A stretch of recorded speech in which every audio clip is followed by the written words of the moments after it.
జవాబులు క్రింది ప్రశ్నలకు సమాధానాలు చెప్పండి అనే ప్రశ్నలకి జవాబులు ఇక్కడ ఉన్నాయి. పాఠ్యపుస్తకంలో ఉన్నటువంటి అవగాహన ప్రతిస్పందనలోని ప్రశ్నలకు ఇక్కడ జవాబులు ఇవ్వడం జరిగింది. మొదటి ప్రశ్న, కౌస్తుభుని తల్లిదండ్రులు చూపును కోల్పోవడానికి కారణాలు ఏమిటో చర్చించండి. రెండవ ప్రశ్న, ధర్మవ్యాధుని తల్లిదండ్రులు ఎంతో సంతోషంగా ఉండడానికి కారణం ఏమిటి అనే ప్రశ్నకు. మూడవ ప్రశ్న, తల్లిదండ్రుల సేవను మించిన ధర్మం లేదు అని ధర్మవ్యాధుడు చెప్పిన మాటలపై మీ అభిప్రాయం చెప్పండి అనే ప్రశ్నకు ఇక్కడ సమాధానాలు ఇవ్వడం జరిగింది. తర్వాత అనుపమ మెట్టివారులకు అనే పద్యం ప్రతిపదార్థాన్ని కూడా ఇక్కడ ఇవ్వడం జరిగింది.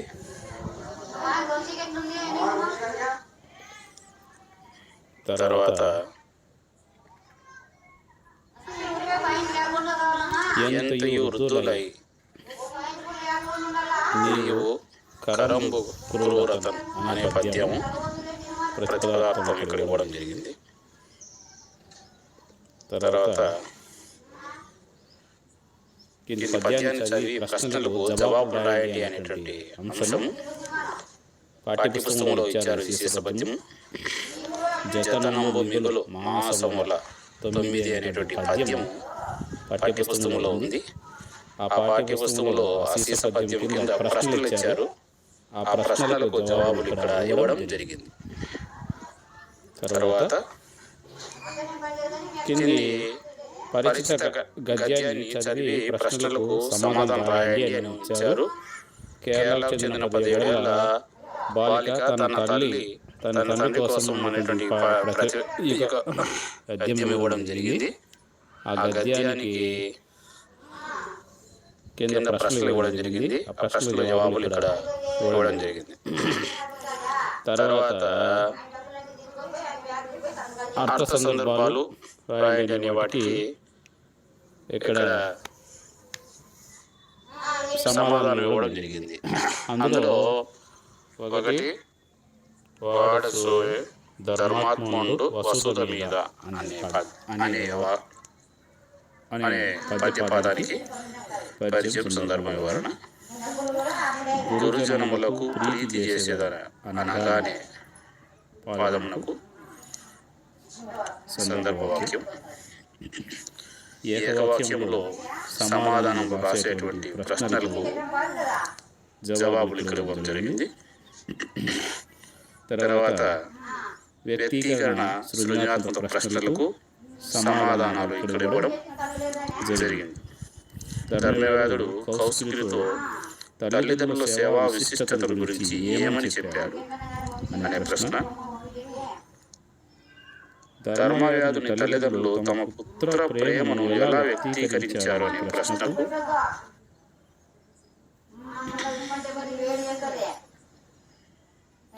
మూడవ ప్రశ్న, గృహస్థ ధర్మాన్ని గురించి ధర్మవ్యాధుడు ఏం చెప్పాడు అనే ప్రశ్నకు. నాలుగవ ప్రశ్న, ప్రత్యక్ష దైవాలు పాఠ్యాంశాన్ని రాసిన కవిని గురించి రాయండి అనే ప్రశ్నకు. ఇతిహాస ప్రక్రియ గురించి రాయండి అనే ప్రశ్నకు. ప్రత్యక్ష దైవాలు పాఠ్యాంశం నేపథ్యం రాయండి అనే ప్రశ్నకు ఇక్కడ జవాబులు ఇవ్వడం జరిగింది. తర్వాత పెద్ద ప్రశ్నలు 8-10 వాక్యాల్లో సమాధానం రాసేటువంటి ప్రశ్నలకు జవాబు. ప్రత్యక్ష దైవాల పాఠం సారాంశాన్ని మీ సొంత మాటల్లో రాయండి అనే ప్రశ్నకు జవాబు ఇవ్వడం జరిగింది. పాఠం ఆధారంగా ధర్మవ్యాధుని వ్యక్తిత్వం ఏమిటి అనే ప్రశ్నకు కూడా ఇక్కడ జవాబు ఇవ్వడం జరిగింది. వృద్ధాశ్రమాలు పెరిగిపోవడానికి కారణాలు ఏమిటి అనే ప్రశ్నకు సమాధానం ఇవ్వడం జరిగింది.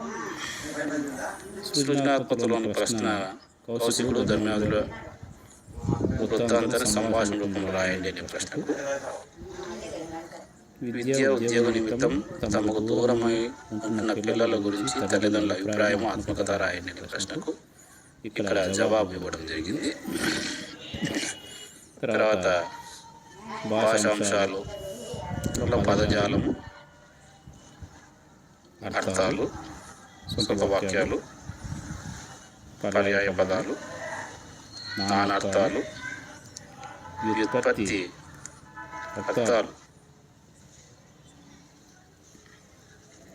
ఇందులో కౌశికుడు కుశుడనే మహారాజు మనుమడు విశ్వామిత్రుడు ఇది కొంచెం సందేహంగా ఉంది, దీనికి సరైన సమాధానం ఇది కాదేమో అనిపిస్తుంది.